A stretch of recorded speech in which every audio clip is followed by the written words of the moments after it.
Hi, എവർക്കും സകാര്യ rice പ്ലസിൻ്റെ online ക്ലാസ്സിലേക്ക് സ്വാഗതം.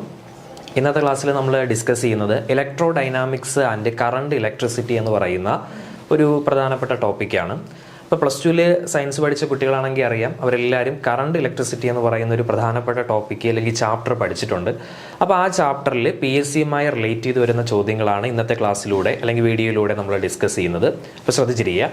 അപ്പോൾ നമ്മൾ ആദ്യമായിട്ട് പോകുന്നത് ഇലക്ട്രോഡൈനാമിക്സ് ആൻഡ് കറണ്ട് ഇലക്ട്രിസിറ്റിയിൽ ആദ്യമായിട്ട് നമ്മൾ നോക്കുന്നത് ഇലക്ട്രിക് കറണ്ടിനെ കുറിച്ചാണ്. അപ്പോൾ ഇലക്ട്രിക് കറണ്ട് എന്ന് പറയുമ്പോൾ എല്ലാവർക്കും അറിയാം ആരാണ്, ചാർജിൻ്റെ ഫ്ലോയാണ്. എന്താണ് ഇലക്ട്രിക് ചാർജ് എന്ന് നമ്മൾ കൊച്ചു ക്ലാസ്സിലേക്ക് കേട്ടിട്ടുള്ളതാണ്. അപ്പോൾ ഈ ചാർജ് ഒരു പർട്ടിക്കുലർ ടൈമിൽ ഫ്ലോ ചെയ്യുന്നതിനെയാണ് നമ്മൾ ഇലക്ട്രിക് കറണ്ട് ആയിട്ട് റെപ്രസെൻറ്റ് ചെയ്യുന്നത്. അപ്പോൾ electric current is defined as the amount of charge flowing across any section of wire per unit time. Unit ടൈമിൽ ഫ്ലോ ചെയ്യുന്ന ചാർജിൻ്റെ അളവിന് വിളിക്കുന്ന പേരാണ് ഇലക്ട്രിക് കറണ്ട്. ഒരിക്കൽ കൂടെ, യൂണിറ്റ് ടൈമിൽ ഫ്ലോ ചെയ്യുന്ന ചാർജിൻ്റെ എമൗണ്ടിന് വിളിക്കുന്ന പേരാണ് ഇലക്ട്രിക് കറണ്ട്. അപ്പോൾ ഒരു കണ്ടക്ടർ നമ്മൾ കൺസിഡർ ചെയ്യുവാണെങ്കിൽ ഈ കണ്ടക്ടറിൽ ഒരുപാട് ഫ്രീ ഇലക്ട്രോൺസ് ഉണ്ട്. അപ്പോൾ എന്താണ് കണ്ടക്ടേഴ്സ് എന്ന് നിങ്ങൾ ആദ്യം അറിയുക. കണ്ടക്ടേഴ്സ് എന്ന് പറഞ്ഞാൽ എന്താ? കണ്ടക്ടേഴ്സ് എന്ന് പറയുമ്പോൾ ഫ്രീ ഇലക്ട്രോൺസ് ധാരാളമുള്ള വസ്തുക്കളെയാണ് കണ്ടക്ടേഴ്സ് എന്ന് പറയുന്നത്. ഫ്രീ ഇലക്ട്രോൺസിന്റെ എണ്ണം കുറവാണെങ്കിൽ അതിനെ നമ്മൾ സെമി കണ്ടക്ടേഴ്സ് എന്നും, ഫ്രീ ഇലക്ട്രോൺസ് ഇല്ല എങ്കിൽ നമ്മൾ അതിനെ ഇൻസുലേറ്റേഴ്സ് എന്നും പറയും. അപ്പൊ കണ്ടക്ടേഴ്സ് ഉണ്ട്, സെമി കണ്ടക്ടേഴ്സ് ഉണ്ട്, ഇൻസുലേറ്റേഴ്സ് ഉണ്ട്. കണ്ടക്ടേഴ്സിനെ നമ്മൾ ചാലകങ്ങൾ എന്ന് പറയും, സെമി കണ്ടക്ടേഴ്സിന് അർദ്ധചാലകങ്ങൾ എന്നും പറയും. അപ്പൊ ശ്രദ്ധിക്കുക, അങ്ങനെയുള്ള ഒരു കണ്ടക്ടേഴ്സ് ഞാൻ പരിഗണിക്കുന്നു. ഈ കണ്ടക്ടേഴ്സിൽ ഫ്രീ ഇലക്ട്രോൺസ് എന്ത് ചെയ്യുന്നു? മൂവ് ചെയ്യുന്നു. ഇങ്ങനെ റാൻഡം ആയിട്ട് മൂവ് ചെയ്യുന്നു, തോന്നുന്ന ഓർഡറിൽ മൂവ് ചെയ്യുന്നു. അങ്ങനെ മൂവ് ചെയ്യുന്നതിനെയാണ് നമ്മൾ എന്തെന്ന് പറയുന്നത്? ഇലക്ട്രിക് കറണ്ട് എന്ന് പറയുന്നത്. അപ്പോൾ നിങ്ങൾക്കൊരു സംശയം തോന്നാം, ഒരു കണ്ടക്ടറിനെ, ഒരു ഇരുമ്പ് കമ്പിയെ നമ്മൾ പിടിക്കുമ്പോൾ നമുക്ക് എന്തടിക്കാറില്ല? കറണ്ട് അടിക്കാറില്ല, അല്ലെങ്കിൽ ഷോക്ക് അടിക്കാറില്ല. അതിൻ്റെ പ്രധാനപ്പെട്ട റീസൺ എന്ന് പറയുന്നത് ഈ ഫ്രീ ഇലക്ട്രോൺസ് റാൻഡം ആയിട്ട് മൂവ് ചെയ്യുമ്പോൾ അതിൻ്റെ നെറ്റ് എഫക്റ്റ് എന്ന് പറയുന്നത് എന്താകുന്നു? പൂജ്യമാകുന്നു. ഓക്കെ, അപ്പോൾ എന്താണ് ഇലക്ട്രിക് കറണ്ട് എന്ന് ചോദിച്ചാൽ നിങ്ങൾ ഇത്രയും പറയുക: യൂണിറ്റ് ടൈമിൽ ഫ്ലോ ചെയ്യുന്ന ചാർജിൻ്റെ എമൗണ്ട്, അതിന് വിളിക്കുന്ന പേരാണ് electric current. Electric current is defined as the amount of charge flowing across any section of wire per unit time. ശ്രദ്ധിക്കുക, കറണ്ടിനെ നമ്മൾ ഡിനോട്ട് ചെയ്യുന്ന ലെറ്റർ I ആണ്. I ആണ് കറണ്ടിനെ സൂചിപ്പിക്കാനായിട്ട് ഉപയോഗിക്കുന്നത്. ഇനി കറണ്ട് കണ്ടുപിടിക്കുന്നത് എങ്ങനെയാണ്? കറണ്ട് കണ്ടുപിടിക്കുന്നത് delta Q by delta T എന്നാണ്. ഡെൽറ്റ എന്ന് പറയുന്ന ഈ സിമ്പൽ, സൂചിപ്പിക്കുന്നത് വ്യത്യാസത്തെയാണ്, ചേഞ്ചിനെയാണ്, അല്ലെങ്കിൽ വളരെ കുറഞ്ഞ എമൗണ്ടിനെയാണ്.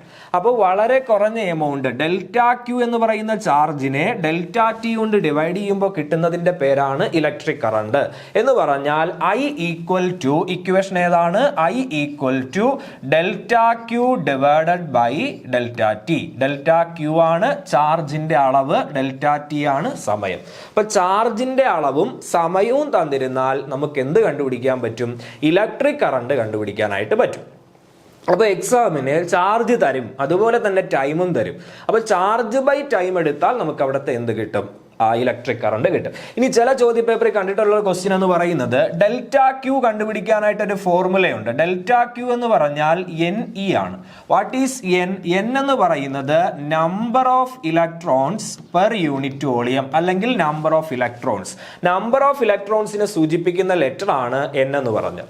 ഇനി ശ്രദ്ധിക്കുക, ഈ E എന്ന് പറയുന്നത് ഇലക്ട്രോണിന്റെ ചാർജ് ആണ്. ഇലക്ട്രോണിന് ചാർജ് ഉണ്ട്. ഇലക്ട്രോണിന്റെ ചാർജ് എന്ന് പറയുന്നത് 1.6 × 10⁻⁻19 കൂളോംബാണ്. അപ്പൊ ഇലക്ട്രോണിന്റെ ചാർജും ഇലക്ട്രോണിന്റെ എണ്ണവും തന്നിരുന്നാൽ നമുക്ക് എന്ത് കണ്ടുപിടിക്കാൻ പറ്റും? ടോട്ടൽ ചാർജ് കണ്ടുപിടിക്കാൻ പറ്റും. ആ ടോട്ടൽ ചാർജിനെ സമയം കൊണ്ട് ഡിവൈഡ് ചെയ്യുമ്പോൾ കിട്ടുന്നതിന്റെ പേരാണ് എന്ത്? ഇലക്ട്രിക് കറണ്ട് എന്ന് പറഞ്ഞത്. ഇനി ശ്രദ്ധിക്കുക, അപ്പോൾ I is equal to delta Q by T ആണ്. അതുപോലെ ഡെൽറ്റ Q കണ്ടുപിടിക്കാനുള്ള ഫോർമുല NE ആണ്. ആ Nന് വിളിക്കുന്ന പേര് നമ്പർ ഓഫ് ഇലക്ട്രോൺസ് അഥവാ ഇലക്ട്രോൺസിന്റെ എണ്ണം എന്നാണ്. ഈ ഡിനോട്ട് ചെയ്യുന്നത് ഇലക്ട്രോണിന്റെ ചാർജ് ആണ്. ഇലക്ട്രോണിന്റെ ചാർജ് എത്രയാണ്? 1.6 × 10⁻⁻19 ആണ്. അപ്പോൾ ഈ വാല്യൂ ഇവിടെ സബ്സ്റ്റിറ്റ്യൂട്ട് ചെയ്യുമ്പോൾ I ഈസ് ഈക്വൽ ടു, നമുക്ക് delta Q by delta T എങ്ങനെ എഴുതാം? I is equal to NE by എന്തെന്ന് എഴുതാം? T എന്ന് എഴുതാം. എക്സാമിന് പ്രോബ്ലം വരാം. നമ്പർ ഓഫ് ഇലക്ട്രോൺസ്, ഇലക്ട്രോണിന്റെ ചാർജ്, സമയം, ഇത്രയും തന്നിട്ട് ഇലക്ട്രിക് കറണ്ട് കണ്ടുപിടിക്കാനായിട്ട് പറയാം. ഇലക്ട്രിക് കറണ്ട് കണ്ടുപിടിക്കുമ്പോൾ കിട്ടുന്ന ഇക്വേഷൻ ആണ് I is equal to Q/T അല്ലെങ്കിൽ I is equal to NE/T. ഇത്രയും കാര്യമാണ് ഇലക്ട്രിക് കറണ്ടിൽ ശ്രദ്ധിക്കാനുള്ളത്. വാട്ട് ഈസ് ഇലക്ട്രിക് കറണ്ട് എന്ന് പഠിക്കുക. ഇലക്ട്രിക് കറണ്ട് കണ്ടുപിടിക്കാനുള്ള ഇക്വേഷൻസ് പഠിക്കുക. രണ്ട് ഇക്വേഷൻ ഉണ്ട്. I is equal to Q/T യും I is equal to NE/T. ഇനി നേരെ ഇലക്ട്രിക് കറണ്ടിന്റെ യൂണിറ്റിലേക്ക് വരിക.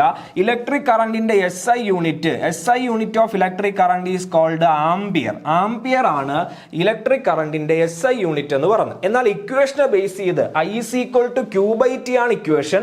അപ്പൊ അതിനെ ഇക്വേഷനെ ബേസ് ചെയ്ത് എഴുതുമ്പോൾ I is equal to Q/T, അതിൽ Q എന്ന് പറഞ്ഞ ചാർജ് ആണ്. ചാർജിന്റെ യൂണിറ്റ് നമ്മൾ പഠിച്ചിട്ടുണ്ട്, കൂളോം ആണ്. അപ്പൊ കൂളോമിനെ ഡിനോട്ട് ചെയ്യുന്ന ലെറ്റർ C ആണ്, ബൈ ടൈമിനെ ഡിനോട്ട് ചെയ്യുന്നത് സെക്കൻഡ് ആണ്. അപ്പൊ കൂളോം ബൈ സെക്കൻഡ് ആണ് കറണ്ടിന്റെ യൂണിറ്റ്. കൂളോം ബൈ സെക്കൻഡ് കറണ്ടിന്റെ യൂണിറ്റ് ആണ്. SI യൂണിറ്റ് ഏതെന്ന് എടുത്ത് ചോദിച്ചാൽ നിങ്ങൾ ഏത് പറയുക? ആംപിയർ പറയുക. ഓക്കെ, അപ്പൊ ഇലക്ട്രിക് കറണ്ടിന്റെ യൂണിറ്റ് എന്ന് പറയുന്നത് ആംപിയർ ആണ്. അതുപോലെ തന്നെ മറ്റൊരു യൂണിറ്റ് ആണ് coulomb by second. Coulomb by സെക്കൻഡും കറണ്ടിന്റെ യൂണിറ്റ് ആണ്, ആംപിയറും കറണ്ടിന്റെ യൂണിറ്റ് ആണ്. ഇനി ഒരു കാര്യം ശ്രദ്ധിക്കുക, നമ്മൾ കൊച്ചു ക്ലാസ്സിൽ പഠിച്ചിട്ടുണ്ട്, ഈ ഇലക്ട്രിക് കറണ്ട് എന്ന് പറയുന്നത് ഒരു സ്കെയിലാർ ക്വാണ്ടിറ്റി ആണ് എന്ന് പഠിച്ചിട്ടുണ്ട്. ഇലക്ട്രിക് കറണ്ട് എന്ന് പറയുന്നത് ഒരു സ്കെയിലാർ ക്വാണ്ടിറ്റി ആണെന്ന് പഠിച്ചിട്ടുണ്ട്. എന്താ സ്കെയിലാർ ക്വാണ്ടിറ്റി എന്ന് പറഞ്ഞാൽ? സ്കെയിലാർ ക്വാണ്ടിറ്റി എന്ന് പറഞ്ഞാൽ ഇത്തരം ക്വാണ്ടിറ്റികൾക്ക് മാഗ്നിറ്റ്യൂഡ് ഉണ്ട്, പക്ഷെ എന്തില്ല? ഡയറക്ഷൻ ഇല്ല. അപ്പൊ മാഗ്നിറ്റ്യൂഡ് ഉണ്ട്, ഡയറക്ഷൻ ഇല്ല. മാഗ്നിറ്റ്യൂഡ് മാത്രമുള്ളതും ഡയറക്ഷൻ ഇല്ലാത്തതുമായ ക്വാണ്ടിറ്റികളെയാണ് നമ്മൾ എന്തെന്ന് വിളിക്കുന്നത്? സ്കെയിലാർ ക്വാണ്ടിറ്റി എന്ന് വിളിക്കുന്നത്. സ്കെയിലാർ ക്വാണ്ടിറ്റിക്ക് മാഗ്നിറ്റ്യൂഡ് ഉണ്ട്, എന്തില്ല? ഡയറക്ഷൻ ഇല്ല. എന്നാൽ മാഗ്നിറ്റ്യൂഡ് ഉണ്ട്, ഡയറക്ഷൻ ഉണ്ട്, വെക്ടറിന്റെ നിയമങ്ങൾ അനുസരിക്കണം എങ്കിൽ അത്തരം ക്വാണ്ടിറ്റീസിന് നമ്മൾ വിളിക്കുന്ന പേര് വെക്ടർ ക്വാണ്ടിറ്റീസ് എന്നാണ്. അപ്പൊ എന്താ വെക്ടർ ക്വാണ്ടിറ്റീസ്? വെക്ടർ ക്വാണ്ടിറ്റീസിന്റെ പ്രത്യേകത, അതിന് മാഗ്നിറ്റ്യൂഡ് ഉണ്ട്, അതുപോലെ ഡയറക്ഷൻ ഉണ്ട്, അതുപോലെ അത് എന്ത് ഒബേ ചെയ്യും? വെക്ടറിന്റെ നിയമങ്ങൾ ഒബേ ചെയ്യും. എന്തുവാ ഈ വെക്ടറിന്റെ നിയമങ്ങൾ? പ്രധാനമായിട്ടും വെക്ടറുമായി ബന്ധപ്പെടുത്തി രണ്ട് നിയമങ്ങളാണുള്ളത്. ഒന്ന് ട്രയാങ്കിൾ ലോ ഓഫ് വെക്ടർ അഡിഷനും, രണ്ട് parallelogram law of vector addition. എന്താന്ന് ഞാൻ പറഞ്ഞുതരാം. ഇപ്പൊ നോർമലി ഒരാള് ഒരു 10 ന്യൂട്ടൺ ഫോഴ്സ് ഇങ്ങോട്ട് ആക്ട് ചെയ്തു എന്ന് വിചാരിക്കുക. 10 ന്യൂട്ടൺ ഫോഴ്സ് ഇങ്ങോട്ട് ആക്ട് ചെയ്തു. അതുപോലെ ഇങ്ങോട്ടേക്ക് വീണ്ടും ഒരു 5 ന്യൂട്ടൺ ഫോഴ്സ് ആക്ട് ചെയ്തു. ഇത് എവിടെ ആക്ട് ചെയ്തത്? ഒരു മേശയിലാണെന്ന് വിചാരിക്കുക. അപ്പൊ ഒരു മേശയിലേക്ക് ഞാൻ 10 ന്യൂട്ടൺ ഫോഴ്സ് കൊടുക്കുന്നു, അതേ ഡയറക്ഷനിൽ തന്നെ ഞാൻ 5 ന്യൂട്ടൺ ഫോഴ്സ് കൊടുക്കുന്നു. എങ്കിൽ ഇവിടുത്തെ ടോട്ടൽ ഫോഴ്സ് എത്രയാണെന്ന് എന്നോട് ചോദിച്ചാൽ ഞാൻ പറയും 15 ന്യൂട്ടൺ ഇങ്ങോട്ടാണ് എന്ന് പറയും. ഓക്കെ അല്ലേ? ഓക്കെ ആണ്. അപ്പോൾ 10 ന്യൂട്ടൺ ഫോഴ്സ്, 5 ന്യൂട്ടൺ ഫോഴ്സ് എന്ന് പറഞ്ഞാൽ രണ്ട് വെക്ടർ ക്വാണ്ടിറ്റീസ് ആണ്. ഈ വെക്ടർ ക്വാണ്ടിറ്റികൾ ഒരേ ദിശയിൽ വന്നാൽ കൂട്ടിയിട്ട് അതേ ഡയറക്ഷൻ കൊടുക്കുക. ഇനി തിരിച്ചൊന്ന് ചിന്തിച്ചേ, ഇവിടെ ഒരു ടേബിൾ ഉണ്ട്. ഈ ടേബിളിലേക്ക് ഞാൻ 10 ന്യൂട്ടൺ ഫോഴ്സ് ഇങ്ങോട്ട് കൊടുക്കുന്നു, അവിടെ നിന്ന് ഇങ്ങോട്ട് ഞാൻ ഒരു 5 ന്യൂട്ടൺ ഫോഴ്സ് കൊടുക്കുന്നു. എങ്കിൽ ഇവിടെ ആക്ട് ചെയ്യപ്പെടുന്ന ടോട്ടൽ ഫോഴ്സ് എത്രയാണ്? ടോട്ടൽ ഫോഴ്സ് എന്ന് പറയുന്നത് 10 ന്യൂട്ടണിൽ നിന്ന് 5 ന്യൂട്ടൺ കുറയ്ക്കണം, എന്നിട്ട് ആ വലുതിന്റെ ഡയറക്ഷൻ ഏതാണോ അതേ ഡയറക്ഷൻ കൊടുക്കണം. അപ്പൊ ഇതിന്റെ ഉത്തരം 5 ന്യൂട്ടൺ എന്നാണ്. 5 ന്യൂട്ടൺ. ഓക്കെ, ഇപ്പൊ ഇവിടെ ശ്രദ്ധിച്ചേ, ഇത് രണ്ടും ഒരേ ഡയറക്ഷൻ ആണ്. ഒരേ ഡയറക്ഷൻ ആണെങ്കിൽ കൂട്ടിയിട്ട് അതേ ഡയറക്ഷൻ കൊടുക്കുക. ഓപ്പോസിറ്റ് ഡയറക്ഷൻ ആണെങ്കിൽ വലുതിൽ നിന്ന് ചെറുത് കുറച്ചിട്ട് വലുതിന്റെ ഡയറക്ഷൻ കൊടുക്കുക. ഇങ്ങനെയാണ് നമ്മൾ വെക്ടറുകൾ കൂട്ടുന്നത്. ഇനി നിങ്ങൾ ചിന്തിച്ചേ, ഇങ്ങനെ അല്ല വന്നത്. ഒരു വസ്തുവിലെ 7 ന്യൂട്ടൺ ഫോഴ്സ് ഇങ്ങോട്ടും 5 ന്യൂട്ടൺ ഫോഴ്സ് ഇങ്ങോട്ടും ആക്ട് ചെയ്യപ്പെട്ടു എങ്കിൽ ഇതിന്റെ ടോട്ടൽ ഫോഴ്സ് എത്ര എന്ന് ചോദിച്ചു. 7 ന്യൂട്ടൺ ഫോഴ്സും 5 ന്യൂട്ടൺ ഇങ്ങനെ ആക്ട് ചെയ്യപ്പെട്ടാൽ ടോട്ടൽ ഫോഴ്സ് എത്ര? അപ്പൊ രണ്ട് ഡയറക്ഷൻ ആണ്, കൂടാതെ ഇതിന്റെ ഇടയ്ക്ക് ഒരു ആംഗിൾ വരുന്നുണ്ട്, തീറ്റ. അപ്പൊ ഇത് കൂട്ടാനായിട്ട് നമ്മൾ എന്ത് ചെയ്യുന്നു?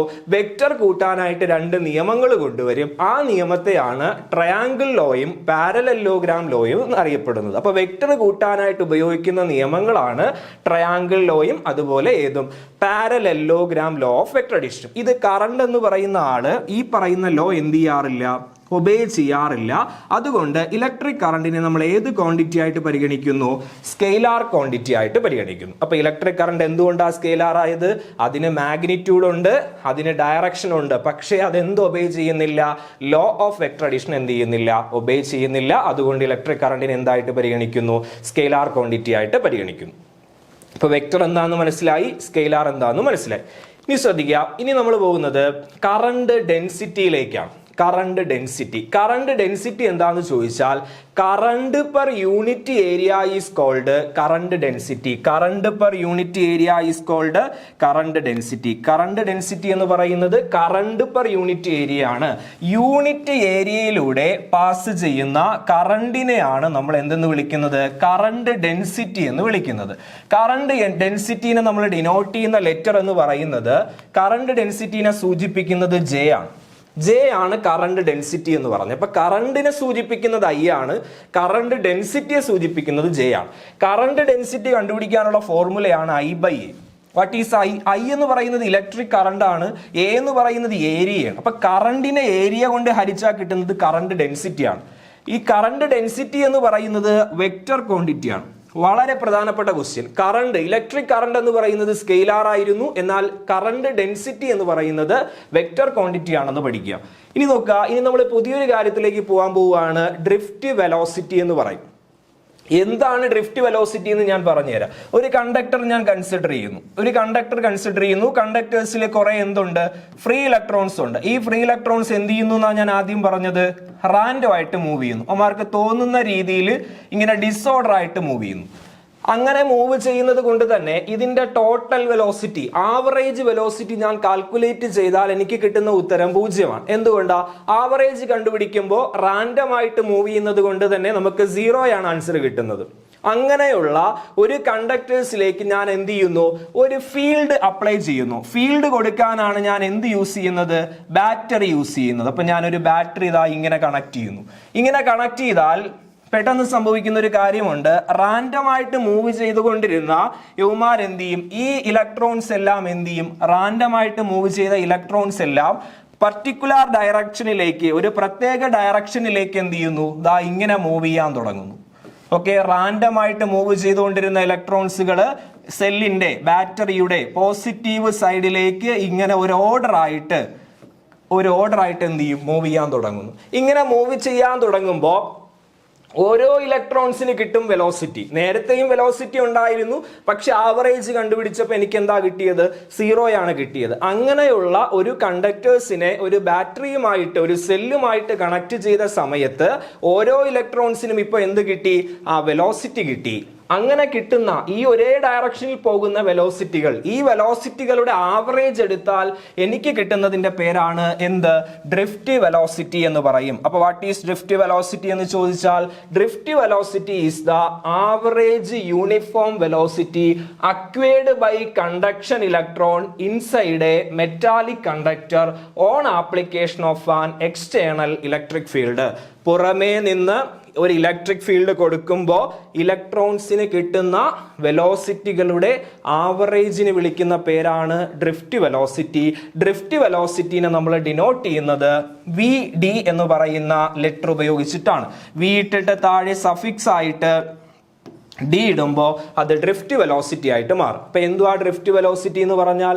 ഇലക്ട്രിക് ഫീൽഡ് കൊടുക്കുമ്പോൾ ഇലക്ട്രോൺസിന് കിട്ടുന്ന വെലോസിറ്റികളുടെ ആവറേജിന് വിളിക്കുന്ന പേരാണ് drift velocity. Drift velocity is the average uniform velocity acquired by conduction electrons inside a metallic conductor on application of an external electric field is called drift velocity. Denote ചെയ്യുന്ന symbol VD ആണ് എന്ന് പഠിക്കുക.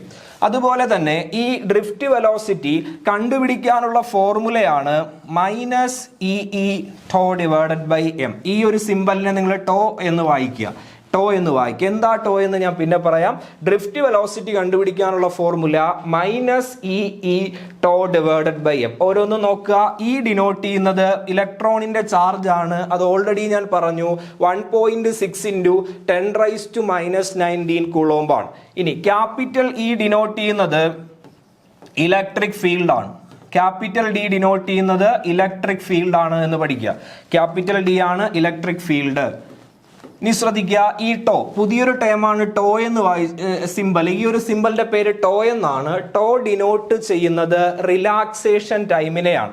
എന്താണ് relaxation time എന്ന് ചോദിച്ചാൽ, relaxation time is the average time interval between the successive collision of electrons. ഞാൻ പറഞ്ഞില്ലേ, electric field കൊടുക്കുമ്പോൾ ഇലക്ട്രോൺസ് മൂവ് ചെയ്യാൻ തുടങ്ങും. അങ്ങനെ മൂവ് ചെയ്യുമ്പോൾ ആ ഇലക്ട്രോൺസും ആ കണ്ടക്ടേഴ്സിലെ അയോൺസുകളൊക്കെ തമ്മിൽ കൂട്ടിയിടിക്കാൻ സാധ്യതയുണ്ട്. അങ്ങനെ ഇടിക്കുമ്പോൾ അവയ്ക്കിടയിൽ ഉണ്ടാകുന്ന ആ കൂട്ടിമുട്ടലുകളുടെ ആവറേജ്, ടൈമിന്റെ ആവറേജ്, അതിന് വിളിക്കുന്ന പേരാണ് റിലാക്സേഷൻ ടൈം. എന്താണ് ആ ഒരു വാചകം മാത്രം പഠിക്കുക. Relaxation time is the average time interval between two successive collision of electron. It is denoted by the letter tau. Okay, അപ്പൊ ശ്രദ്ധിക്കുക, ഡ്രിഫ്റ്റ് വെലോസിറ്റി എന്ന് പറയുന്നത് -EE tau divided by m ആണ്. എന്തുകൊണ്ടാണ് നെഗറ്റീവ് സൈൻ വന്നത്? നമ്മൾ കൊടുക്കുന്ന, അപ്ലൈ ചെയ്യുന്ന ഇലക്ട്രിക് ഫീൽഡിന് ഓപ്പോസിറ്റ് ആയിട്ടാണ് ഈ വെലോസിറ്റി ഉണ്ടായത്. അതുകൊണ്ടാണ് നെഗറ്റീവ് സൈൻ കൊടുത്തത്. m ഡിനോട്ട് ചെയ്യുന്നത് ഇലക്ട്രോണിന്റെ മാസിനെയാണ്. ഇപ്പൊ ഡ്രിഫ്റ്റ് വെലോസിറ്റി കണ്ടുപിടിക്കാനുള്ള ഫോർമുലയാണ് ഇലക്ട്രോണിന്റെ charge, electric field, relaxation time, അതുപോലെ മാസ്. ഇനി ഈ ക്വസ്റ്റ്യനുമായി ബന്ധപ്പെട്ട് അല്ലെങ്കിൽ ഈ ടോപ്പിക്കുമായി ബന്ധപ്പെടുത്തി എക്സാമിന് ചോദിക്കാം, ഇലക്ട്രിക് ഫീൽഡ് ഇല്ലെങ്കിൽ ഡ്രിഫ്റ്റ് വെലോസിറ്റിക്ക് എന്ത് സംഭവിക്കും? ഡ്രിഫ്റ്റ് വെലോസിറ്റി കാണത്തില്ല. കൂടുതൽ ഇലക്ട്രിക് ഫീൽഡ് കൊടുത്താൽ എന്ത് സംഭവിക്കും? കൂടുതൽ എമൗണ്ട് ഇലക്ട്രിക് ഫീൽഡ് കൊടുത്താൽ കൂടുതൽ എമൗണ്ട് ഡ്രിഫ്റ്റ് വെലോസിറ്റി ഉണ്ടാവും. അപ്പൊ ഇക്വേഷൻ പഠിക്കുക. ഇക്വേഷനിൽ ഇലക്ട്രിക് ഫീൽഡിന് മാറ്റം വരുത്തുമ്പോൾ ഡ്രിഫ്റ്റ് വെലോസിറ്റി എന്ത് ചെയ്യും? ചേഞ്ച് ചെയ്യുമെന്ന് എന്ത് ചെയ്യുക? പഠിക്കുക. അപ്പൊ ഈ ഡ്രിഫ്റ്റ് വെലോസിറ്റി എന്താണ്? ഇലക്ട്രിക് ഫീൽഡ് കൊടുക്കുമ്പോൾ ഇലക്ട്രോൺസിന് കിട്ടുന്ന വെലോസിറ്റികളുടെ ആവറേജിന് വിളിക്കുന്ന പേരാണ് drift velocity. Drift velocity calculate ചെയ്യാനുള്ള ഇക്വേഷൻ ആണ് -EE tau divided by m. അതിലൊരു പുതിയ ലെറ്റർ വരും, അതിന്റെ പേര് ടോ എന്നാണ്. What is to? ടോ എന്ന് പറയുന്നത് റിലാക്സേഷൻ ടൈം ആണ്. എന്താണ് റിലാക്സേഷൻ ടൈം എന്ന് ഞാൻ പറഞ്ഞു. കൂടാതെ തന്നെ ഇലക്ട്രിക് ഫീൽഡിന് വരുന്ന ഏത് മാറ്റവും ആരെ അഫക്റ്റ് ചെയ്യുന്നതാണ്? ഡ്രിഫ്റ്റ് വെലോസിറ്റിനെ ബാധിക്കുന്നതാണ്, ഡ്രിഫ്റ്റ് വെലോസിറ്റിനെ അഫക്റ്റ് ചെയ്യുന്നതാണ്. ഇത്രയും കാര്യം ശ്രദ്ധിക്കുക. ഇനി നമ്മൾ പോകുന്നത് പുതിയൊരു കാര്യത്തിലേക്കാണ്. അതിന്റെ പേരാണ് മൊബിലിറ്റി. മൊബിലിറ്റി എന്ന് പറയും. മൊബിലിറ്റിനെ ഡിനോട്ട് ചെയ്യുന്ന ലെറ്റർ മ്യൂ ആണ്. ഇങ്ങനെ ഇട്ടാൽ നിങ്ങൾ മ്യൂ എന്ന് വായിക്കുക. ഇതാണ് മൊബിലിറ്റി. അപ്പൊ മൊബിലിറ്റി എന്താന്ന് ചോദിച്ചാൽ, നേരത്തെ നമ്മൾ പഠിച്ച ഡ്രിഫ്റ്റ് വെലോസിറ്റി ഉണ്ട്, അതിനെ എന്തുകൊണ്ട് ഡിവൈഡ് ചെയ്യണം? ഇലക്ട്രിക് ഫീൽഡ് കൊണ്ട് ഡിവൈഡ് ചെയ്യണം. എന്തിനാണ് നമ്മൾ ഇലക്ട്രിക് ഫീൽഡ് ഉപയോഗിച്ചത്? ഡ്രിഫ്റ്റ് വെലോസിറ്റി കിട്ടാനായിട്ട്. അപ്പൊ ഡ്രിഫ്റ്റ് വെലോസിറ്റിനെ ഇലക്ട്രിക് ഫീൽഡ് കൊണ്ട് ഡിവൈഡ് ചെയ്താൽ പറയുന്നതിന്റെ പേരാണ് മൊബിലിറ്റി. അപ്പൊ മൊബിലിറ്റി എന്താന്ന് ചോദിച്ചാൽ, drift velocity per unit electric field is called mobility. അതായത് ഡ്രിഫ്റ്റ് വെലോസിറ്റിയും ഇലക്ട്രിക് ഫീൽഡും ഉണ്ടെങ്കിൽ അതിന്റെ പേരാണ് mobility. Drift velocity per unit electric field is called mobility എന്ന് പഠിക്കുക. മൊബിലിറ്റിനെ നമ്മൾ കണ്ടുപിടിക്കാനുള്ള ഫോർമുലയാണ് μ=VD ഡിവൈഡഡ് ബൈ E എന്ന് പറഞ്ഞ. ഈ ഒരു കാര്യം ശ്രദ്ധിച്ചേ. ഇതിലെ നമ്മൾ നേരത്തെ പറഞ്ഞു, എ ഡിനോട്ട് ചെയ്യുന്നത് ഏരിയനാണ്, VD ഡിനോട്ട് ചെയ്യുന്നത് ഡ്രിഫ്റ്റ് വെലോസിറ്റി ആണ്, E ഡിനോട്ട് ചെയ്യുന്നത് ചാർജ് ഓഫ് ആൻ ഇലക്ട്രോൺ ആണ്, N ഡിനോട്ട് ചെയ്യുന്നത് number of electrons per unit വോളിയമാണ്. ഈ കാണുന്ന ഭാഗം μ=VD ബൈ E. അതുപോലെ തന്നെ SI യൂണിറ്റ് ഏതാണ്? ഇതൊക്കെ തന്നെ നമ്മുടെ +2 ടെക്സ്റ്റിലെ കറണ്ട് ഇലക്ട്രിസിറ്റി എന്ന് പറയുന്ന +2വിന്റെ ഒരു പാഠഭാഗത്ത് കൊടുത്തിരിക്കുന്നതിന്റെ സ്ക്രീൻഷോട്ടാണ്. അപ്പൊ ജസ്റ്റ് ഒന്ന് എല്ലാവരും എന്ത് ചെയ്യുക, ഈ സ്ക്രീൻഷോട്ട് നോക്കുക. ഇതിലിതാ ഈ മ്യൂവിന് വിളിക്കുന്ന പേരാണ് ഇപ്പോൾ നമ്മൾ പഠിച്ചുകൊണ്ടിരിക്കുന്ന മൊബിലിറ്റി. അത് കണ്ടുപിടിക്കുന്നത് ഡ്രിഫ്റ്റ് വെലോസിറ്റി ഡിവൈഡഡ് ബൈ എന്താണ്? ഇലക്ട്രിക് ഫീൽഡ് ആണ്. അതുപോലെ തന്നെ ഡ്രിഫ്റ്റ് വെലോസിറ്റി ഓൾറെഡി ഞാൻ പഠിപ്പിച്ചതാണ്. ഏതാണ്? EE tau divided by m എന്ന് പറയുന്നു. ഇപ്പൊ VD എന്ന് പറയുന്നത് ഡ്രിഫ്റ്റ് വെലോസിറ്റി ആണ്. അതുകൊണ്ട് തന്നെ നമുക്ക് വേണമെങ്കിൽ μ=VD ഡിവൈഡഡ് ബൈ E ആണ്. VD ഡിനോട്ട് ചെയ്യുന്നത് ഡ്രിഫ്റ്റ് വെലോസിറ്റി ആണെന്നും E ഡിനോട്ട് ചെയ്യുന്നത് ഇലക്ട്രിക് ഫീൽഡിനെയാണെന്നും അറിയാം. അങ്ങനെയാണെങ്കിൽ ഡ്രിഫ്റ്റ് വെലോസിറ്റിയുടെ ഫോർമുല കൊടുക്കുക, ഡിവൈഡഡ് ബൈ E ചെയ്യുക. ഒരിക്കൽ കൂടെ നോക്കുക. അതായത് μ= ഡ്രിഫ്റ്റ് വെലോസിറ്റിയുടെ equation -EE tau divided by m ആണ്. ദ ഹോൾ ഡിവൈഡഡ് ബൈ എന്ത് വരും? ഇലക്ട്രിക് ഫീൽഡിന്റെ E വരും. ഇവിടെ വെച്ചുകൊണ്ട് നമുക്ക് എന്ത് ചെയ്യാം? ഇലക്ട്രിക് ഫീൽഡ് ക്യാൻസൽ ചെയ്യാം. ഇലക്ട്രിക് ഫീൽഡ് ക്യാൻസൽ ചെയ്താൽ ബാക്കി കിട്ടുന്നത് -E tau divided by m ആണ്. ഇനി ഞാൻ അതിൻ്റെ മാഗ്നിറ്റ്യൂഡ് മാത്രം എടുക്കുന്നു, ഡയറക്ഷൻ ഞാൻ പരിഗണിക്കുന്നില്ല. ഡയറക്ഷൻ പരിഗണിക്കുന്നില്ല എന്ന് പറഞ്ഞാൽ നെഗറ്റീവ് സൈന് പ്രാധാന്യമില്ലെന്നാണ് അർത്ഥം. അപ്പൊ നെഗറ്റീവ് സൈൻ കൊടുക്കാതിരുന്നാൽ നമുക്ക് എഴുതാം മ്യൂ ഈക്വൽ ടു എന്തെന്ന് എഴുതാം, mu equal to E tau divided by M എന്ന് എഴുതാം. അതാണ് ഇതാ ഇവിടെ കാണിച്ചിരിക്കുന്നത്. E tau divided by M ആണ് മൊബിലിറ്റിയുടെ ഇക്വേഷൻ. അപ്പൊ മൊബിലിറ്റി എന്ന് പറയുന്നത് drift velocity by electric field ആണ്. അത് കണ്ടുപിടിക്കാനുള്ള സമവാക്യമാണ് ഇ ടോ ഡിവൈഡഡ് ബൈ എന്ത്, എം. മറന്നു പോകരുത്. ഇതിൽ ടോയുടെ പേര് എന്ത് തന്നെയാണ്, നേരത്തെ പഠിച്ച റിലാക്സേഷൻ ടൈം തന്നെയാണ്. അതുകൊണ്ടാണ് പറയുന്നത് where tau is the average collision time for electrons. Electrons കൂട്ടിമുട്ടാനായിട്ട് എടുക്കുന്ന അല്ലെങ്കിൽ അയോൺസുകൾ കൂട്ടിമുട്ടാനായിട്ട് എടുക്കുന്ന സമയത്തിന്റെ ആവറേജിന് വിളിക്കുന്ന പേരാണ് റിലാക്സേഷൻ ടൈം. ഡിനോട്ട് ചെയ്യുന്ന ലെറ്റർ ആണ് ഏത്, ടോ എന്ന് പറയുന്നത്. ഓക്കെ, അപ്പൊ ഇത്രയും കാര്യങ്ങൾ ഞാൻ ഒന്ന് റീവൈൻഡ് ചെയ്യാം. ഇതുവരെ നമ്മൾ പഠിച്ച കാര്യം എന്ന് പറയുന്നത് എന്താണ് ഇലക്ട്രിക് കറണ്ട് എന്ന് പഠിച്ചു. ഇലക്ട്രിക് കറണ്ടിന് ശേഷം നമ്മൾ പഠിച്ചത് അതിന്റെ ഇക്വേഷൻ പഠിച്ചു. ആ ഇക്വേഷൻ വെച്ച് വേണമെങ്കിൽ എന്ത് ചെയ്യാം, പ്രോബ്ലം ചോദിക്കാം. അതുപോലെ കറണ്ട് എന്തുകൊണ്ട് സ്കെയിലാർ ആയെന്ന് ഞാൻ പഠിപ്പിച്ചു. അതുപോലെ ഏതാണ് പ്രധാനപ്പെട്ട വെക്ടറുമായി ബന്ധപ്പെട്ട് വരുന്ന നിയമങ്ങൾ എന്ന് പറഞ്ഞു തന്നു. പിന്നെ നമ്മൾ നേരെ കറണ്ട് ഡെൻസിറ്റിയിലേക്ക് പോയി. കറണ്ട് ഡെൻസിറ്റി എന്ന് പറയുന്നത് വെക്ടർ ആണെന്ന് വളരെ വ്യക്തമായിട്ട് പഠിക്കുക. പിന്നെ നമ്മൾ കറണ്ട് ഡെൻസിറ്റി ഇക്വേഷൻ പഠിച്ചു. അതിനുശേഷം നമ്മൾ പോയത് ഡ്രിഫ്റ്റ് വെലോസിറ്റിയിലേക്കാണ്. എന്താണ് ഡ്രിഫ്റ്റ് വെലോസിറ്റി നിങ്ങൾക്ക് അറിയാം. ഇലക്ട്രിക് ഫീൽഡ് കൊടുക്കുമ്പോൾ മാത്രം ഇലക്ട്രോൺസിന് കിട്ടുന്ന വെലോസിറ്റിനെയാണ് ഡ്രിഫ്റ്റ് വെലോസിറ്റി എന്ന് പറയുന്നത്. ആ ഡ്രിഫ്റ്റ് വെലോസിറ്റി എങ്ങനെ കണ്ടുപിടിക്കാമെന്ന് പഠിപ്പിച്ചു. അതിനൊരു ഫോർമുലയുണ്ട്. ആ ഫോർമുലയാണ് minus E tau divided by M. എന്തുകൊണ്ടാണ് നെഗറ്റീവ് സൈൻ വന്നത്, നമ്മൾ അപ്ലൈ ചെയ്യുന്ന ഇലക്ട്രിക് ഫീൽഡിന് ഓപ്പോസിറ്റ് ആയിട്ടാണ് ഡ്രിഫ്റ്റ് വെലോസിറ്റി ഉണ്ടാകുന്നത്. അതിൽ പുതിയൊരു ടേം പഠിച്ചു. അതിന്റെ പേരാണ് ടോ. അതിനെ നമ്മൾ പറയുന്നത് റിലാക്സേഷൻ ടൈം എന്നാണ്. എന്താണ് റിലാക്സേഷൻ ടൈം എന്ന് ചോദിച്ചാൽ ഇലക്ട്രോൺസും അയോൺസുകളും കൂട്ടിയിടിക്കാൻ എടുക്കുന്ന സമയത്തിന്റെ ആവറേജിന് വിളിക്കുന്ന പേരാണ് എന്ത്, റിലാക്സേഷൻ ടൈം. അതിനുശേഷം നമ്മൾ എന്ത് ചെയ്തു, ഇത് കറണ്ട് ഇലക്ട്രിസിറ്റി എന്ന് പറയുന്ന +2 പാഠഭാഗത്തിലുണ്ട് എന്ന് പഠിച്ചിട്ട് അതിന്റെ സ്ക്രീൻഷോട്ടിലേക്ക് പോയി. പിന്നെ നമ്മൾ പഠിച്ച പ്രധാനപ്പെട്ട ഒരു വാക്കാണ് മൊബിലിറ്റി. മൊബിലിറ്റിനെ നമ്മൾ ഡിനോട്ട് ചെയ്യുന്നത് മ്യൂ ആണ്. ആ മൊബിലിറ്റി എന്താന്ന് പഠിച്ചു, അതിന്റെ ഡെഫിനിഷൻ പഠിച്ചു. അപ്പോൾ PSC എക്സാമിന് ഇങ്ങനെ ചോദിക്കാം, drift velocity per unit area is called dash. ഉത്തരം മൊബിലിറ്റി എന്നാണ്, മറക്കരുത്. മൊബിലിറ്റിയുടെ ഇക്വേഷനിലേക്ക് പോയി. മൊബിലിറ്റിയുടെ ഇക്വേഷൻ ആണ് ഏത്, VD ബൈ ഇ, അല്ലെങ്കിൽ നമ്മൾ ലാസ്റ്റ് ഇക്വേഷൻ ആയിട്ട് പറഞ്ഞത് E tau divided by M ആണ്. പിന്നെ നമ്മൾ ശ്രദ്ധിച്ചത് മൊബിലിറ്റിക്ക് എന്തുണ്ട്, യൂണിറ്റ് ഉണ്ട്. അത് ഇവിടെ ഒന്ന് നോക്കുക, മീറ്റർ സ്ക്വയർ ബൈ VS ആണ് എന്ന് പഠിക്കുക. പിന്നെ പ്രധാനപ്പെട്ട ഇതുവരെ നമ്മൾ പറഞ്ഞ ഓരോ ലെറ്റേഴ്സിനെ കുറിച്ചും പറഞ്ഞു. എ എന്താണ്, VD എന്താണ്, ഇ എന്താണ്, N എന്താണെന്നൊക്കെ പറഞ്ഞു. അപ്പൊ ഇത്രയുമാണ് ഈ ചാപ്റ്ററിലെ തുടക്കത്തിൽ നമ്മൾ പരിചയപ്പെട്ട പ്രധാനപ്പെട്ട ടേമുകൾ. ഇനി നമ്മൾ പഠിക്കാനായിട്ട് പോകുന്നത് ഇതിൽ ഏറ്റവും പ്രധാനപ്പെട്ട, പരീക്ഷയ്ക്ക് ഒരുപാട് ക്വസ്റ്റ്യൻസ് ചോദിച്ചിട്ടുള്ള ഒരു മേഖലയാണ് ഓംസ് ലോ എന്ന് പറഞ്ഞാൽ. അപ്പോൾ ഓംസ് ലോ എന്ന് പറയുന്ന ഒരു സെക്ഷനിലേക്കാണ് ഇനി നമ്മൾ എന്ത് ചെയ്യുന്നത്, കടക്കാൻ പോകുന്നത്. അപ്പോൾ പ്രധാനപ്പെട്ട ഒരു നിയമമാണ് ഓംസ് ലോ. വളരെ ശ്രദ്ധിച്ചിരിക്കുക. ഓംസ് ലോ നമ്മൾ സാധാരണയായിട്ട് പറയുന്നത് ആരുമായി ബന്ധപ്പെട്ടാണ്, വോൾട്ടേജും അതുപോലെ തന്നെ കറണ്ടും. ഒരു സർക്യൂട്ടിൽ വോൾട്ടേജ് ഉണ്ട്, അതുപോലെ തന്നെ കറണ്ട് ഉണ്ട്. എന്താണ് വോൾട്ടേജ്, എന്താണ് കറണ്ട്? കറണ്ടിനെ കുറിച്ച് ഓൾറെഡി നമ്മൾ ഡിസ്കസ് ചെയ്തതാണ്. എന്താണ് ഇലക്ട്രിക് കറണ്ട് എന്ന് ഓൾറെഡി നമ്മൾ ചർച്ച ചെയ്തതാണ്. ഇനി നമ്മൾ പഠിക്കുന്നത് വോൾട്ടേജ് എന്താണ്, അല്ലെങ്കിൽ വോൾട്ടേജിന്റെ വേറൊരു പേരാണ് പൊട്ടൻഷ്യൽ ഡിഫറൻസ് എന്ന് പറയും. വോൾട്ടേജിന്റെ വേറൊരു വാക്കാണ് പൊട്ടൻഷ്യൽ ഡിഫറൻസ്. അപ്പൊ ശ്രദ്ധിക്കുക, പൊട്ടൻഷ്യൽ ഡിഫറൻസ് ഉണ്ട്, അതുപോലെ തന്നെ പൊട്ടൻഷ്യൽ ഡിഫറൻസ് ഉണ്ട്, അതുപോലെ വരുന്നൊരു വാക്കാണ് EMF. പൊട്ടൻഷ്യൽ ഡിഫറൻസിനെയാണ് നമ്മൾ വോൾട്ടേജ് എന്ന് പറയുന്നത്. അതുപോലെ വേറൊരു വാക്കാണ് EMF എന്ന് പറയുന്നത്. EMF എന്ന് പറയുന്നത് ഇലക്ട്രോ മോട്ടീവ് ഫോഴ്സ് എന്നാണ് അതിന്റെ മീനിങ്. EMFന്റെ മീനിങ് എന്ന് പറയുന്നത് ഇലക്ട്രോ മോട്ടീവ് ഫോഴ്സ് ആണ്. എന്താണെന്ന് ഞാൻ പറഞ്ഞുതരാം. ഞാനൊരു സെല്ല് കൺസിഡർ ചെയ്യുന്നു.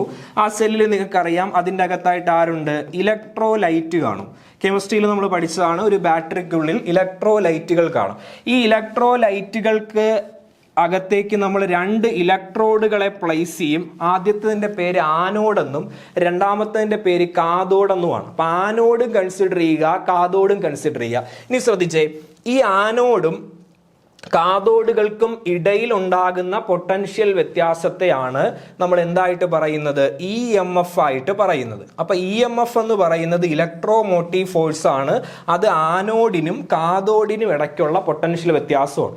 ഇനി ഒരു സെല്ല്, ഒരു ബാറ്ററി സർക്യൂട്ടിൽ കണക്ട് ചെയ്യാതിരിക്കുമ്പോഴാണ് അതിനെന്തുള്ളത്, EMF ഉള്ളത്. എന്ന് പറഞ്ഞാൽ ഒരു കടയിൽ നിന്ന് ഒരു 3 വോൾട്ട് ബാറ്ററി നമ്മൾ വാങ്ങി എന്ന് പറഞ്ഞാൽ ആ 3 വോൾട്ട് ഡിനോട്ട് ചെയ്യുന്നത് എന്തിനെയാണ്, EMF അഥവാ ഇലക്ട്രോമോട്ടീവ് ഫോഴ്സിനെയാണ്. ഇനി ഇതേ ബാറ്ററി നമ്മളെടുത്തൊരു സർക്യൂട്ടിൽ കണക്ട് ചെയ്യുന്നു. ഇതേ 3 വോൾട്ട് ബാറ്ററിനെ ഞാൻ എന്ത് ചെയ്യുന്നു, ഒരു റെസിസ്റ്റർ എടുത്തു, അതിനെ ഞാൻ ഒരു സെല്ലുമായിട്ട് കണക്ട് ചെയ്തു. അപ്പൊ ഈ സെല്ല് ദാ ഇവിടെ നിന്ന് 3 വോൾട്ട് കൊടുക്കും. ആ 3 വോൾട്ട് ഈ റെസിസ്റ്ററിലൂടെ ഇങ്ങനെ പാസ് ചെയ്യും. അപ്പൊ ശ്രദ്ധിക്കുക, സെല്ലിനുള്ളത് 3 വോൾട്ട് EMF ആണ്. ഈ 3 വോൾട്ട് EMFനെ റെസിസ്റ്ററുമായിട്ട് കണക്ട് ചെയ്യുന്ന സമയത്ത് അങ്ങനെ കണക്ട് ചെയ്ത് കഴിഞ്ഞാൽ പിന്നെ നമ്മൾ ഏത് 2 പോയിന്റ് എടുത്ത് നോക്കിയാലും ആ പോയിന്റുകൾക്കിടയിൽ ഒരു പൊട്ടൻഷ്യൽ വ്യത്യാസമുണ്ട്. ആ പൊട്ടൻഷ്യൽ വ്യത്യാസത്തിനെയാണ് പൊട്ടൻഷ്യൽ ഡിഫറൻസ് അഥവാ വോൾട്ടേജ് എന്ന് പറയുന്നത്. അപ്പൊ ചുരുക്കി പറഞ്ഞാൽ സെല്ല് കണക്ട് ചെയ്യുമ്പോൾ ആനോഡും കാഥോഡും അല്ലെങ്കിൽ ഏതെങ്കിലും 2 പോയിന്റുകൾ തമ്മിലുള്ള വ്യത്യാസത്തെ, പൊട്ടൻഷ്യൽ വ്യത്യാസത്തെ, പൊട്ടൻഷ്യൽ ഡിഫറൻസിനെയാണ് നമ്മൾ വോൾട്ടേജ് എന്ന് പറയുന്നത്. അങ്ങനെ അത് കണക്ട് ചെയ്തിട്ടില്ലെങ്കിൽ അതിനെ നമ്മൾ എന്തെന്ന് പറയും, EMF എന്ന് പറയും. അപ്പൊ കണക്ട് ചെയ്യുമ്പോൾ കിട്ടുന്നത് വോൾട്ടേജും കണക്ട് ചെയ്തില്ലെങ്കിൽ കിട്ടുന്നത് EMF ആണെന്ന് പഠിക്കാം. അപ്പൊ ഇവിടെ നമ്മൾ പറയുന്നത് ആരെക്കുറിച്ചാണ്, ഇവിടെ നമ്മൾ പറയുന്നത് വോൾട്ടേജിനെ കുറിച്ചാണ്. അപ്പൊ നിങ്ങൾക്കറിയാം, ഒരു സർക്യൂട്ടില് എന്തുണ്ടാകുന്നു, ഒരു സർക്യൂട്ടിൽ കറണ്ട് ഫ്ലോ ഉണ്ടാകുന്നു. ഒരു സർക്യൂട്ടിൽ കറണ്ട് ഫ്ലോ ഉണ്ടാകുമ്പോൾ ആ കറണ്ട് ഫ്ലോ എന്ന് പറയുന്നത്, ഒരു സർക്യൂട്ടിലെ കറണ്ട് ഫ്ലോ എന്ന് പറയുന്നത് അവിടുത്തെ വോൾട്ടേജിന് V പ്രപ്പോർഷണൽ ടു I എന്ന് പറയുന്ന ഒരു കണ്ടീഷനിലേക്ക് വന്നാൽ അതിനെ നമ്മൾ പറയുന്ന പേരാണ് ഓംസ് ലോ. അപ്പോൾ ഓംസ് ലോ ഇതാണ് പറഞ്ഞത്, അറ്റ് കോൺസ്റ്റന്റ് ടെമ്പറേച്ചർ, താപനില സ്ഥിരമായിരിക്കുമ്പോൾ current flowing through a conductor is directly proportional to potential difference. താപനില സ്ഥിരമായിരിക്കുമ്പോൾ ഒരു ചാലകത്തിലൂടെ, ഒരു കണ്ടക്ടറിലൂടെ ഫ്ലോ ചെയ്യുന്ന കറണ്ടിന്റെ അളവ് എന്ന് പറയുന്നത് വോൾട്ടേജിന് നേരനുപാതത്തിലാണ്. That is V proportional to ഏതാണ്, I ആണ്. V പ്രപ്പോർഷണൽ ടു I ആണ്. ഈ പ്രപ്പോർഷണാലിറ്റി മാറ്റാനായിട്ട് നമ്മൾ എന്ത് ചെയ്യണം, പ്രപ്പോർഷണാലിറ്റി മാറ്റാനായിട്ട് നമ്മളൊരു കോൺസ്റ്റന്റ് കൊണ്ടുവരണം. ആ കോൺസ്റ്റന്റിന്റെ പേരാണ് R. ആറിന് വിളിക്കുന്ന പേരാണ് റെസിസ്റ്റൻസ്. അപ്പോൾ വാട്ട് ഈസ് ആർ ഡിനോട്ട് ചെയ്യുന്നത് എന്തിനെയാണ്, റെസിസ്റ്റൻസിനെയാണ്. അപ്പോൾ പരീക്ഷയ്ക്ക് ചോദിക്കാം, ഓംസ് ലോ സാധ്യമാകണമെങ്കിൽ അവിടുത്തെ കണ്ടീഷൻ എന്താണ്? വളരെ സിമ്പിൾ ആണ്. ഓംസ് ലോ സാധ്യമാകണമെങ്കിൽ താപനില അഥവാ ടെമ്പറേച്ചർ എന്തായിരിക്കണം, കോൺസ്റ്റന്റ് ആയിരിക്കണം. അതുപോലെ എക്സാമിന് ചോദിക്കാം, ഓംസ് ലോ ആരൊക്കെ തമ്മിലുള്ള ബന്ധത്തെയാണ് പറഞ്ഞത്? ഓംസ് ലോ പറയുന്നത് വോൾട്ടേജും കറണ്ടും തമ്മിലുള്ള ബന്ധത്തെയാണ്. ഏതാണ് ആ ബന്ധം? V is equal to IR അല്ലെങ്കിൽ V is equal to RI.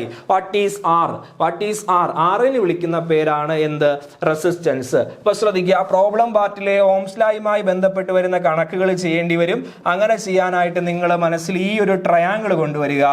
ഈ ത്രികോണത്തിൽ ഇവിടെ നിങ്ങൾ V മാർക്ക് ചെയ്യുക, ഇവിടെ നിങ്ങൾ I മാർക്ക് ചെയ്യുക, ഇവിടെ നിങ്ങൾ R മാർക്ക് ചെയ്യുക. അങ്ങനെയാണെങ്കിൽ നമുക്ക് പറയാം, ഇവിടുത്തെ ഈ V ഡിനോട്ട് ചെയ്യുന്നത് വോൾട്ടേജിനെയാണ്, I ഡിനോട്ട് ചെയ്യുന്നത് കറണ്ടിനെയാണ്, R ഡിനോട്ട് ചെയ്യുന്നത് എന്തിനെയാണ്, റെസിസ്റ്റൻസിനെയാണ്. അപ്പോൾ ഒന്ന് ശ്രദ്ധിച്ചേ, വോൾട്ടേജ് കണ്ടുപിടിക്കാനായിട്ട് പറഞ്ഞാൽ വോൾട്ടേജ് ഉള്ള ഭാഗം എന്ത് ചെയ്യുക, ഒന്ന് മറയ്ക്കുക. വോൾട്ടേജ് മറയ്ക്കുമ്പോൾ നിങ്ങൾക്ക് കാണാൻ കഴിയുന്നത് IR അല്ലേ? അപ്പൊ V is equal to നമുക്ക് എന്തെന്ന് പറയാം, V is equal to IR എന്നൊരു ഇക്വേഷൻ എഴുതാം. അതുപോലെ ശ്രദ്ധിച്ചേ, I ആണ് കണ്ടുപിടിക്കാൻ പറയുന്നതെങ്കിൽ I മറയ്ക്കുക. I മറയ്ക്കുമ്പോൾ നിങ്ങൾ കാണുന്നത് V/R ആണ്. അപ്പൊ I is equal to നമുക്ക് എന്ത് പറയാം, I is equal to V/R എന്ന് പറയാം. ഇനി ശ്രദ്ധിക്കുക, R ആണ് നമുക്ക് കണ്ടുപിടിക്കാനുള്ളത് എന്ന് വിചാരിക്കുക. അപ്പൊ R മറയ്ക്കുക. R മറയ്ക്കുമ്പോൾ നമുക്ക് കിട്ടുന്ന equation R is equal to എന്താണ്, R is equal to V/I ആണ്. അപ്പോൾ നോക്കൂ, ഓംസ് ലോയുമായി ബന്ധപ്പെടുത്തി 3 ഇക്വേഷൻ ഉണ്ട്. എക്സാമിന് കുറെ ഇക്വേഷൻസ് തന്നിട്ട് ഇത് ഏതാണ് ഓംസ് ലോയുമായി ബന്ധപ്പെട്ട് വരുന്നതെന്ന് ചോദിക്കാം. അപ്പോൾ V is equal to RI മാത്രമല്ല, I is equal to V/R എഴുതാം. അതുപോലെ R is equal to എന്ത് എഴുതാം, V/I എഴുതാം. അപ്പൊ ഇത്രയും കാര്യം. അതുപോലെ തന്നെ ഇവിടെ നമുക്ക് നോക്കുമ്പോൾ അറിയാം, വോൾട്ടേജും കറണ്ടും ഏതാണ്, ഡയറക്റ്റ്ലി പ്രപ്പോർഷണൽ ആണ്. ഈ ഇക്വേഷനിൽ നിന്ന് മനസ്സിലാക്കാം, കറണ്ടും വോൾട്ടേജും ഡയറക്റ്റ്ലി പ്രപ്പോർഷണൽ ആണ്. അതുപോലെ തന്നെ റെസിസ്റ്റൻസും വോൾട്ടേജും എങ്ങനെയാണ്? ഡയറക്ട്ലി പ്രൊപ്പോർഷണൽ ആണ്, നേരനുപാതത്തിലാണ്. അപ്പൊ ഈ പ്രധാനപ്പെട്ട 3 ഇക്വേഷനുകൾ ഓംസ് ലോയിൽ വരുമെന്ന് പഠിക്കുക. ഓംസ് ലോ എന്ന് പറയുന്നത് താപനില സ്ഥിരമായിരിക്കുമ്പോൾ എന്താണ് വോൾട്ടേജും കറണ്ടും തമ്മിലുള്ള പ്രപ്പോർഷണാലിറ്റി അനുപാതത്തെ കുറിച്ച് പറഞ്ഞ നിയമത്തെയാണ് ഓംസ് ലോ എന്നറിയപ്പെടുന്നത്. കണ്ടുപിടിക്കാനുള്ള ഫോർമുലയാണ് V = RI. അതിൽ V ഡിനോട്ട് ചെയ്യുന്നത് വോൾട്ടേജിനെയാണ്, R ഡിനോട്ട് ചെയ്യുന്നത് റെസിസ്റ്റൻസിനെയാണ്, I ഡിനോട്ട് ചെയ്യുന്നത് കറണ്ടിനെയാണ്. ഇനി ഒരു എക്സാമ്പിൾ ആയിട്ട് നമുക്ക് നോക്കാം. ഒരു കണ്ടക്ടറിൽ കൂടെ അല്ലെങ്കിൽ ഒരു റെസിസ്റ്ററിൽ കൂടെ ക്വസ്റ്റ്യൻ പറയുന്നു, ഒരു റെസിസ്റ്ററിൽ കൂടെ 100 വോൾട്ട് പൊട്ടൻഷ്യൽ കടന്നു പോകുന്നു. ആ റെസിസ്റ്ററിന്റെ പ്രതിരോധം അഥവാ റെസിസ്റ്റൻസ് എന്ന് പറയുന്നത് 50 ഓം ആണെന്ന് വിചാരിക്കുക. അപ്പൊ എന്താണ് റെസിസ്റ്റൻസ് എന്ന് ചോദിച്ചാൽ റെസിസ്റ്റൻസ് എന്താണെന്നും റെസിസ്റ്റൻസുമായി ബന്ധപ്പെട്ട് വരുന്ന കാര്യം എന്താണെന്നും നമ്മൾ അടുത്ത ക്ലാസ്സിൽ സംസാരിക്കുന്നതാണ്. ഇപ്പൊ തൽക്കാലം പഠിക്കുക. ഓംസ് ലോയിൽ വരുന്ന ഒരു കോൺസ്റ്റന്റിനെയാണ് ഞാൻ എന്തായിട്ട് പറയുന്നത്?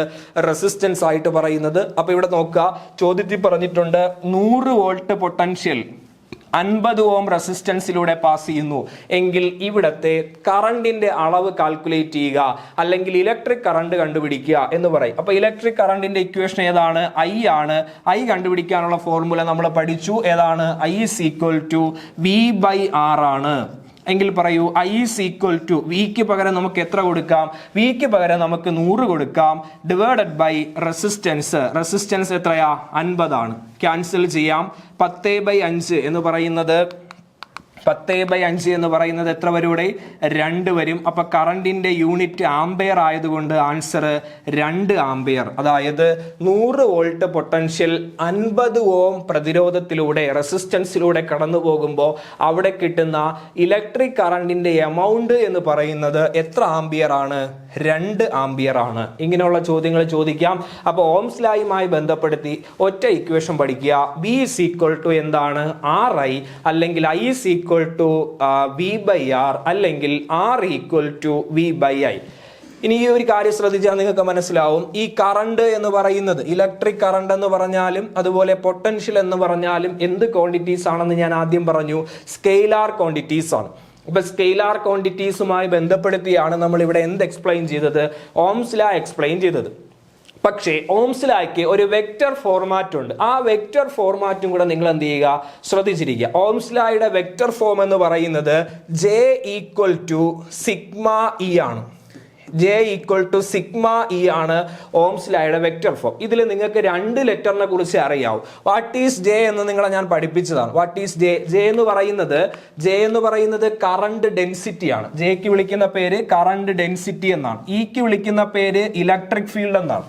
അപ്പൊ J = σE നിങ്ങൾക്ക് അറിഞ്ഞുകൂടാത്തൊരു ലെറ്റർ ആണ് സിഗ്മ. ഇതെന്താണ്? സിഗ്മ. ഇതിനെ കുറിച്ച് നമ്മൾ എന്ത് ചെയ്യും? ഇതിന്റെ ബാക്കി ഭാഗത്ത് ചർച്ച ചെയ്യുന്നതാണ്. ഇപ്പൊ തൽക്കാലം ഇത്രയും പഠിക്കുക. ഓംസ് ലോയുടെ വെക്റ്റർ രൂപം എന്ന് പറയുന്നത് J = ഏതാണ്? σE ആണ്. J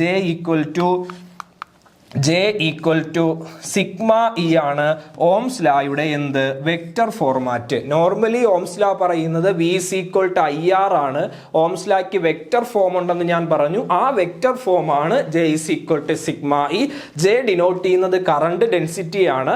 E ഡിനോട്ട് ചെയ്യുന്നത് ഇലക്ട്രിക് ഫീൽഡിലെയാണ്. നിങ്ങൾക്ക് അറിഞ്ഞുകൂടാത്തൊരു ടേം ആണ് സിഗ്മ. ആ സിഗ്മ എന്താണെന്നും അതുപോലെ റെസിസ്റ്റൻസ് എന്താണെന്നും ഒക്കെ നമുക്ക് എന്ത് ചെയ്യാം? അടുത്ത വീഡിയോ ക്ലാസ്സിലൂടെ കാണാം. അപ്പൊ ഈ ഒരു വീഡിയോ ക്ലാസ്സിൽ നമ്മൾ ഡിസ്കസ് ചെയ്തത് കറണ്ട് ഇലക്ട്രിസിറ്റി എന്ന് പറയുന്ന ചാപ്റ്ററിലെ കറണ്ടിനെ കുറിച്ചും കറണ്ട് ഡെൻസിറ്റിയെ കുറിച്ചും ഡ്രിഫ്റ്റ് വെലോസിറ്റിയെ കുറിച്ചും മൊബിലിറ്റിയെ കുറിച്ചും അതുപോലെ പ്രധാനപ്പെട്ട നിയമമായ ഓംസ് ലോയെ കുറിച്ചുമാണ്. ഇനി ബാക്കി ഭാഗം ഓംസ് ലോയിൽ വരുന്ന റെസിസ്റ്റൻസ് എന്താണ് റെസിസ്റ്റൻസുമായി ബന്ധപ്പെട്ട് വരുന്ന കാര്യങ്ങൾ, അതുപോലെ എന്താണ് സിഗ്മ എന്ന് പറഞ്ഞാൽ ഇത്തരം കാര്യങ്ങളെ കുറിച്ച് നമുക്ക് എന്ത് ചെയ്യാം? അടുത്ത വീഡിയോ ക്ലാസ്സിൽ കാണാം.